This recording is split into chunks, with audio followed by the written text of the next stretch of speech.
Olha, hoje vamos conhecer a história de uma mulher que consegue desafiar, eu acho, todos os... Não sei se os medos dela, mas os medos que a gente teria no lugar dela. Porque quando a gente fala numa mulher que ama esportes radicais, que pratica e que, por exemplo, subiu no pico, foi pro pico do Everest, vai de novo. Ah, se Deus quiser, tô batalhando pra ir de novo logo mais. Então, quer dizer, que ponto que você fala, já deu essa história, agora eu vou partir pra outra, ou você não tem isso? Quer dizer, gostei, pode ser que volte um dia e corra risco, tudo do mesmo jeito. Olha, Kátia, eu gosto muito de ser desafiada, desde pequena. Então, assim, eu gosto de sair da minha zona de conforto com muita frequência. É uma coisa que me faz bem. E aí, claro, adrenalina, né? Adrenalina, adoro. Sou meio viciada, assim. Então, até hoje, eu ainda não tive vontade de parar. Eu amo muito tudo que eu faço. Eu queria saber do que você tem medo, mas fizemos um resumo, um bem resuminho dessas histórias da Karina Oliani. Vamos dar uma olhadinha? Vai lá. Vamos lá. Amante dos esportes radicais, ela pratica motocross, canoagem, stand-up, rapel, hipismo, surf, esqui aquático, snowboard, montanhismo e bungee jump. E ainda não acabou. A moça também é pilota e médica. O nome dela é Karina Oliani. Desde pequena, tem um grande fascínio por atividades que envolvam aventura e adrenalina. Por isso, sua vida no esporte começou aos 12 anos de idade, quando fez seu primeiro salto de paraquedas e concluiu seu curso de mergulho autônomo. A paulistana, formada em medicina, é a primeira médica brasileira a ter o título de especialista em medicina de emergência e resgate em áreas remotas. Karina também apresenta programas esportivos.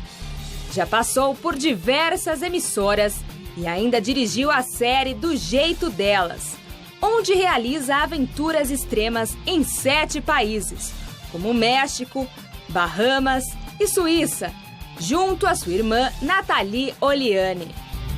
A aventureira já mostrou que coragem ela tem de sobra, mergulhando com tubarões brancos fora da gaiola e enfrentando o maior desafio de todos: escalar o Monte Everest.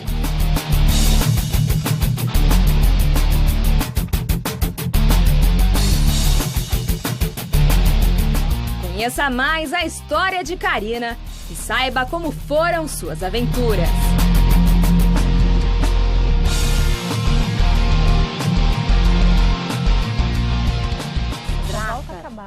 A gente assistindo aqui o vídeo e eu falava, Karina, do que você tem medo? Porque ela tinha mergulhado com tubarão branco, tubarão tigre, subiu o pico do Everest, se jogou de um lado, se joga do outro. Você tem medo de quê? O que te dá pavor? Você não vai acreditar. O quê? Eu sou médica, eu tenho medo de injeção. De injeção? Não acredito. De agulha. De agulha. Em geral.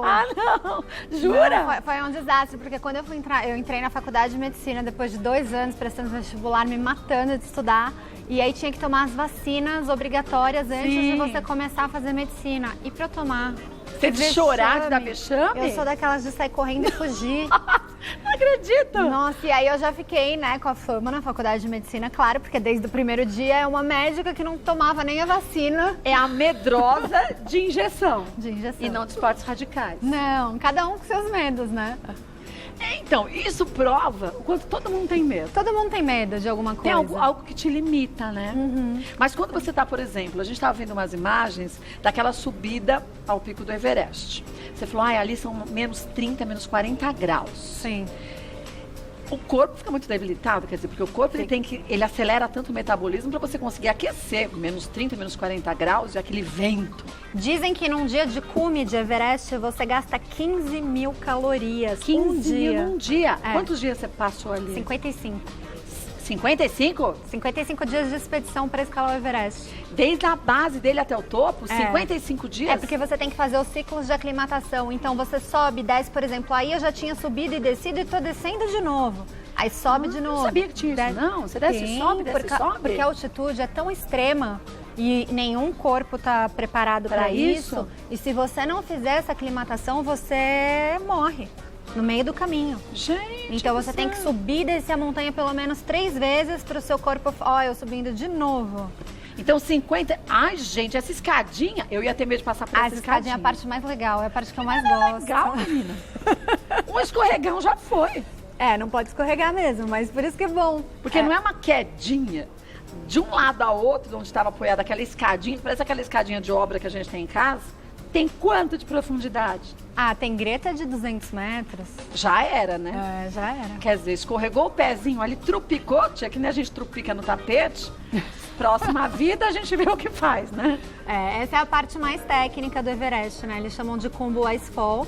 E você demora pelo menos umas 5 horas para escalar e tem uns blocos de gelo gigantescas, aquelas gretas que você tem que usar as escadinhas para conseguir. E a escadinha mesmo de construção. E eles amarram uma na outra. Porque se carrega muito peso também, né? Carrega, a mochila fica com 30 quilos em média. Então você tem um gasto de 15 mil calorias por dia, um peso de 30 quilos na mochila, fora a quantidade de roupa também, que te limita os movimentos, né? Por melhores que sejam, Sim. né? Com certeza. E você tem aí uma incidência de radiação UV muito maior, porque a atmosfera ficou fina, né? Você tá tão alto. Então você realmente, a pele queima demais, queima com sol e queima com frio. E daí a proteção para os olhos também, os óculos corretos, super importante. Né? Se você não usar os óculos corretos, tem muita gente que fica com cegueira de montanha e é definitivo, né?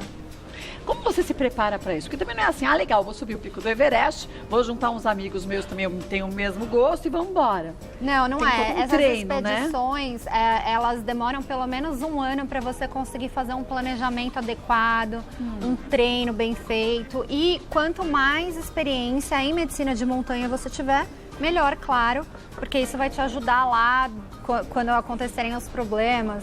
As avalanches, os imprevistos, você vai saber como superar esses desafios. Tudo bem, acho que tem coisas que você não consegue aprender a superar. Agora, numa avalanche, se ela vier pernas pra que te quero. Pernas pra que te quero. É saber correr. É que às vezes elas vêm, por exemplo, destroem todas essas escadas e as cordas que estão fixas. E aí você tem que começar tudo de novo, fixar tudo de novo, esperar.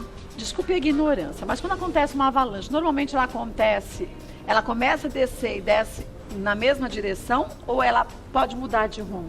Tem rotas de avalanche que as pessoas sabem, se o gelo quebrar, é ali que ele vai cair.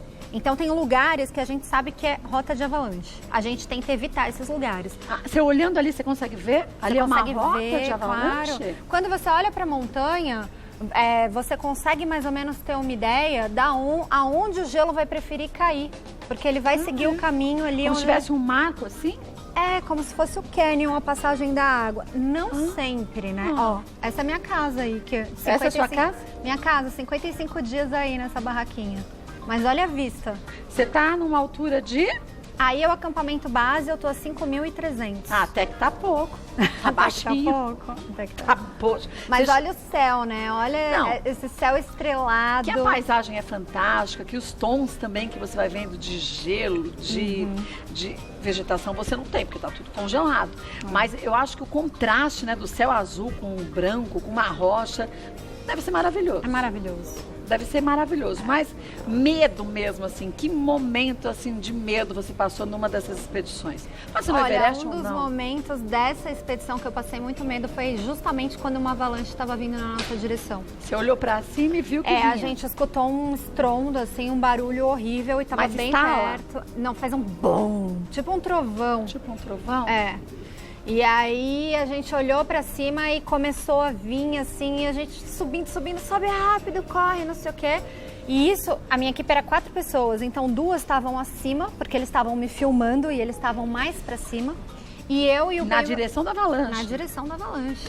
E depois a gente pegava o rádio, passava o rádio pra eles e eles ficaram sem responder 7 minutos.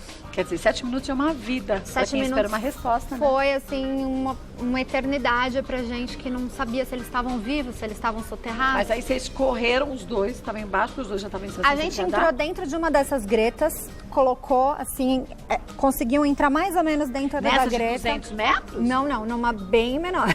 Ficou pendurada. Porque não dá, tem né? todos os tipos de tamanho de greta. Tem as menorzinhas, tem umas cavernas de gelo. O gelo vai formando como se fosse... Umas grutinhas? Umas grutinhas, exatamente. E Mas a gente se escondeu. A mulher medrosa do Si.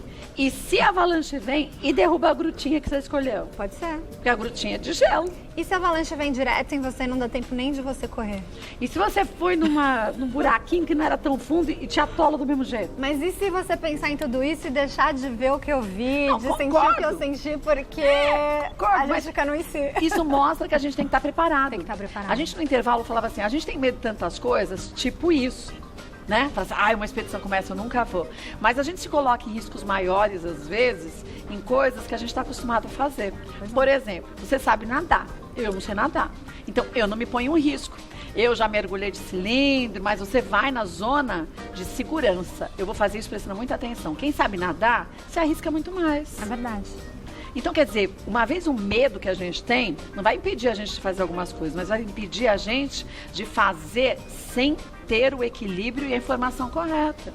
Não, isso é super Não é? importante. Quer dizer, a gente sai na Paulista. Tudo pode acontecer em qualquer lugar.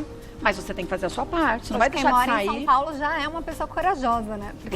Menina, bota coragem nisso. Acho que é mais fácil pro Everest e subir o morro e tudo mais, não é? Não, é verdade. E tem uma coisa também, eu acredito muito que chega a nossa hora, né? Eu acho. Tem uma hora que chega, a gente estava até comentando isso. Chegou a sua hora, poxa, tinha uma menina que ela era a melhor escaladora do Brasil. Estava escalando o Yosemite, uma via super técnica, perigosa, exposta, não sei quantos mil metros de parede. Ela saiu, terminou, não aconteceu nada, um arranhão, pegou o carro, subiu o carro, pegou uma estrada dos Estados Unidos e tal, bateu, morreu. Morreu na estrada. Na estrada. Gente, olha que foto mais linda. Quer dizer, linda mesmo. Linda, né? Então, aí o Linda. Scott, que era o cinegrafista, ele entrou dentro da greta com a corda, ficou pendurado na corda pra fazer essa imagem enquanto eu soltava ela lá por cima. É muito lindo. Muito legal. Agora, uma coisa eu acho que se aprende quando você faz um trabalho em equipe como esse, é você confiar no outro. Total. Porque a sua vida depende do outro. Trabalho em equipe em montanha é fundamental pra você ficar fundamental. vivo. É Então. muito importante. Quer dizer, se eu não confio completamente em você, nem vamos sair. Eu brinco com as pessoas, né? Que eu faço muito essa palestra, chama Qual é o Seu Everest? Eu já fiz ela mais de 50 vezes. E aí eu falo assim, ó, quem aqui tá namorando? Levanta a mão. Se quer conhecer se a pessoa que tá do seu lado é pra casar, vai escalar o Everest com ela. É verdade. Porque, assim, não tem como a pessoa manter a capa. Ela é exatamente o que ela é. Não dá pra você florear. Não dá. Não dá pra fazer tipinho. Não dá, porque as situações que você passa, extremas, e o convívio intenso, e você sempre com a respiração, sabe, aquela coisa da falta de oxigênio, do frio extremo e tal, você tem que ser a sua essência na Em montanha. momentos de estresse que desestabiliza Muito, totalmente. muito. Quer dizer, se você não tem o sangue frio pra se controlar, né? Quer dizer, a situação é essa. Não adianta eu chorar, eu gritar, pedir nada, eu tenho que resolver. Você coloca a vida de todo mundo em risco, né? É verdade. Não só a sua. Volto, quero saber de outras.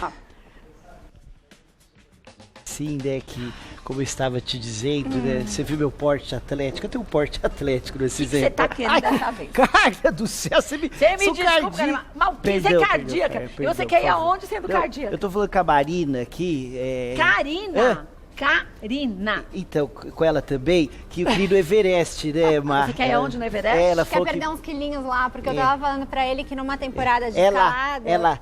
Você ela- é pra ela, desculpa. Ai, É que a meu turma Deus. confunde Mas às claro, vezes, você né? confunde a gente já tá tudo confusa. Você é linda, viu? Não é Tá graça, bom, viu? obrigada. Você falou que perde 15 mil calorias, ela quer perder 15 mil. Exato. Eu falei que eu quero ir com ela. A próxima eu tô preparada, cara. Você tá preparada? É que eu já tô subindo aqui da fundação, que eu venho Você escada. sobe nem os 8 lances de escada. Eu vou... Mas, cara, nós estamos em qual andar? No oitavo. Oitavo, que eu Você sempre nem confundo. sabe que andar tá. Você vê a situação. Pois é, então não sobe de escada, tá aí. ó. Não. Eu vou pro 9º direto, vou pro 10º, vou até o Quer dizer, ter 7º. condicionamento físico é importante. Muito importante. Você acha que eu tenho? Eu acho que dá pra dar uma melhoradinha. Ela olhou pra sua barriga. Tchau. Viu? Tchau, obrigada, Já sacou, minha vida. né? Agora, o que pra você é mais, assim, desafiador? É tipo o Everest ou uma outra escalada ou essa situação? Porque quando a gente tá com animais, aí não depende de você. Então, essa série, é bem complexo, o Águas né? Selvagens, que passou no canal Off, foi bem desafiador pra gente. Porque só achar, às vezes, o animal... Por exemplo, eu passei 7 dias no Sri Lanka sem ver uma baleia azul. E eu fui até lá para encontrar o maior animal do planeta. E no 8º só que a gente encontrou, então foi um sufoco. Mas ainda que você encontrou, porque tem gente Ainda que que vai e não encontra nada, né? É verdade. Quer dizer, corre esse risco também. Quer dizer, o mais difícil é isso? Você acha que é quando você depende de uma situação que envolva animais? Olha, sem dúvida, Kátia, quando você depende da natureza, do fator natural, é um pouquinho mais demorado. Você tem que ter mais persistência do que, de repente, uma parede que está lá e você fala, eu vou escalar e pronto. Agora, por exemplo, nessa situação, você está no naufrágio. A gente sabe que naufrágio tem muito bicho. Aqui você, olhando, visualmente a gente vê 4 tubarões, que não são tubarões lixa. Não, não são. Não são. Esses são são tubarões de Recife, mas aí também tinha outras espécies, tinha mais ou menos uns 4 tipos de tubarões aí. Que são agressivos muitas vezes. Mas não são, sabia? Se eles estiverem bem alimentados e se eles estiverem... E essas fotos... Ó, eu tô com os vestidos do Arthur Kalimann, né? Lindo, Lindos. por sinal, ele é fantástico. Mas a 18 metros de profundidade, dentro de um naufrágio, a gente contou, em um momento, a gente estava rodeado por 60 tubarões. Então, agora tem um frenesi e não dos aconteceu tubarões. nada. Sorte. E a gente levou uma lata, uma caixa feita de lata, cheia de atum com sangue, com óleo Pra e tal, chamá-los. para atrair eles para próximo do fotógrafo, porque na verdade a hora que o fotógrafo disparava os flashes, eles iam embora. Ela toda triste, dizendo que eles iam embora. Não, então, e aí a gente falava, joga atum na água para eles virem. Eles vinham, só que eles... Você pode ver, ó, essas fotos foram para provar isso. Se eles estiverem bem alimentados, eles sabem o que é gente e eles sabem que pessoas não são parte da comida Dizem deles. que até mesmo quando a gente vê os ataques de tubarões com surfistas, por exemplo, o tubarão morde, sente o gosto horrível da carne da gente e larga debaixo d'água. Parece uma tartaruguinha. Na maior parte Não é? das vezes é acidente. Na maior parte. Vai que essa mordidinha não é uma mordidinha de um poodle. Ele não tem mão, né? Então, para sentir, ele precisa dar mordidinha. E realmente... Tem um frenesi dos tubarões. Quer dizer, eles entram numa ansiedade que um que passa uma mordidinha, os outros vêm também. Que nem as piranhas, né? Que nem as piranhas. Veio uma, deu uma mordidinha, de repente tá... Eu mergulhei com piranha também em rio. Mas é verdade que se você não está com sangue, nenhum cortinho... Elas não me deram uma mordida. Eu tava segurando um pintado, um peixe que chama pintado. A gente cortou ele no meio. Em cada mão eu tava segurando uma metade do peixe sangrando. Mergulhei. Veio todas as piranhas pra cima de mim. Comeram o pintado Na em sua questão... mão? Na minha mão. Comeram os pintados em questão de 30 segundos. E nenhuma deu uma mordida na minha mão. Aqui você não é nessa região que você mergulhou com tubarão branco, não. Não, aí nas Bahamas eu mergulhei com tubarão tigre. Que é super agressivo. Que também é bem agressivo, né? Mas se ele estiver bem alimentado... Mas como que você sabe que ele está alimentado? Você não sabe. Mas você consegue ver a linguagem corporal do bicho. O bicho também demonstra. Ele isso é uma demonstra. verdade. Os tubarões brancos, eles balançam a guelra e abre e fecha a mandíbula quando eles estão irritados. E eu já vi isso. E quando você vê isso, sai da água. Melhor sair e não arriscar, claro. né? E tubarão branco é de fato, como a gente vê de longe, assim, nos filmes, nas fotos, gigante, com uma cara assustadora ou não? Tem todos os tamanhos, mas os tubarões brancos, isso daí é uma cachalote. Essa aqui é uma baleia. Mas a cachalote, eu quase fui atacada por uma. Você sabe que ela é o maior carnívoro do planeta, né? E ela ataca fácil? Ela come carne, ela come baleia orca, ela come outros tubarões. Ela não ataca fácil, mas o bebê dela estava preso numa rede.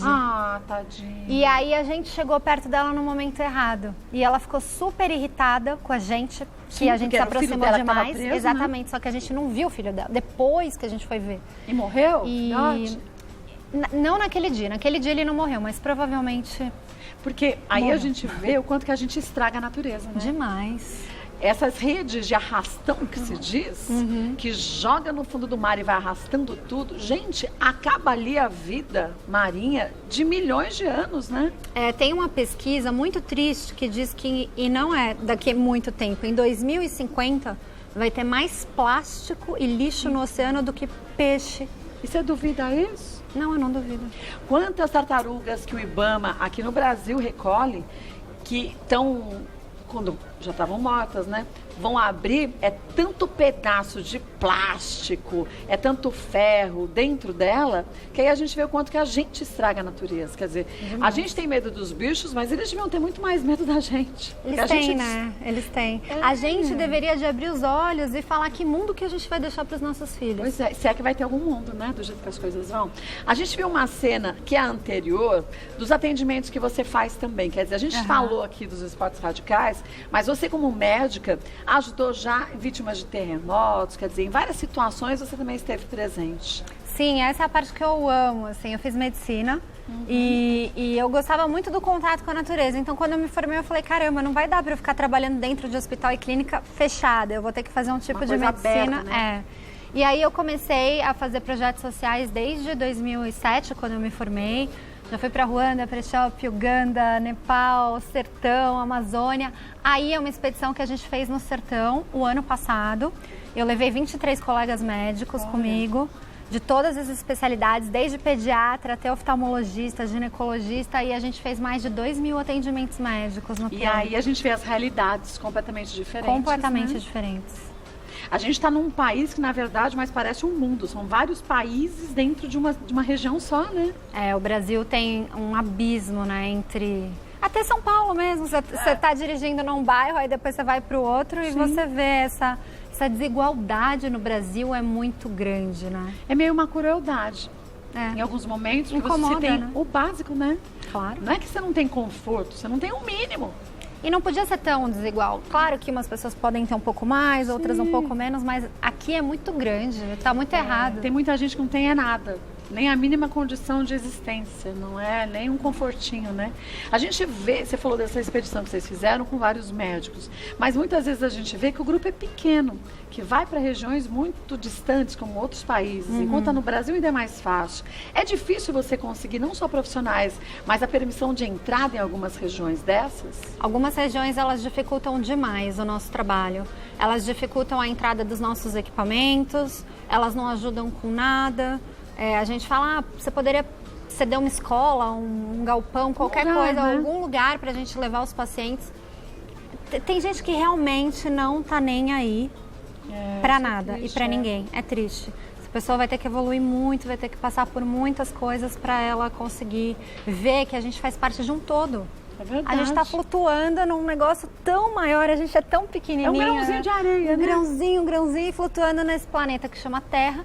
E se alguma coisa desse planeta não está bem, seja o oceano, seja um indivíduo, seja um animal, o planeta inteiro está doente. E está em desequilíbrio. Exato. E vai atingir a gente, queira você, aceite você ou não. Exatamente. Você pode achar que você está dentro da sua vidinha maravilhosa, mas vai ser atingido de algum jeito. Ah, vai.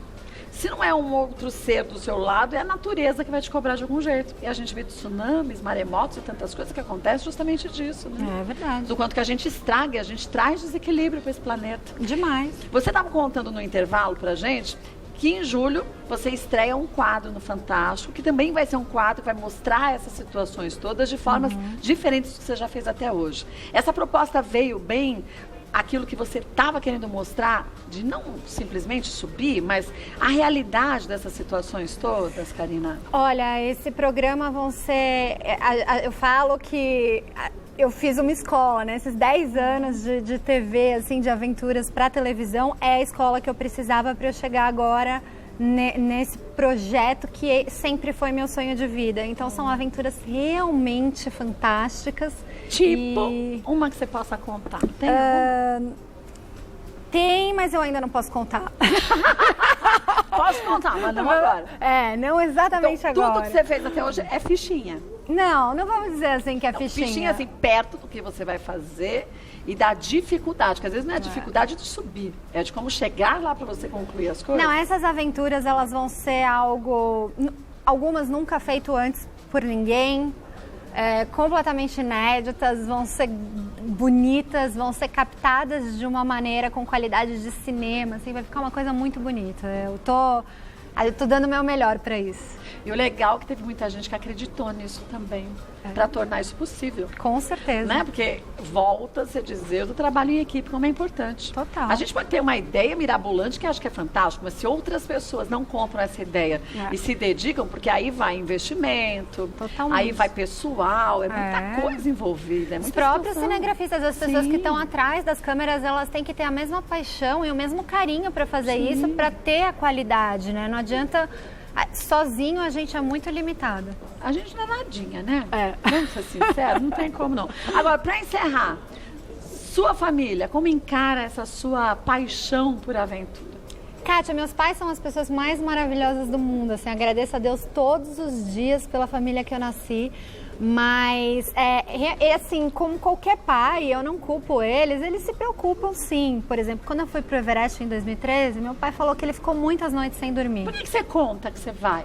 Ah, mas como é que eu vou falar que eu vou grande? Não, eu vou fazer isso, então. Os olhos não veem, o coração não sente. Viu, pai?